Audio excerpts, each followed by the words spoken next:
Facebooku su dobro poznate korisnicima društvenih mreža, a samo mali broj njih može da se pohvali da bar jednom nije prevaren. Većina prevara koje ciljaju na korisnike Facebooka ne nanose dugotrajnu štetu njihovim računarima, ali to ne mora da bude pravilo.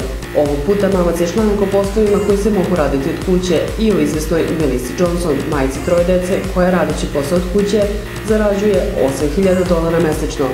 Klikom na ovaj link zarazit ćete vaš računar i omogućiti prevarantima da dalje rovare po vašim podacima. Više pročitajte na interfejs.tv.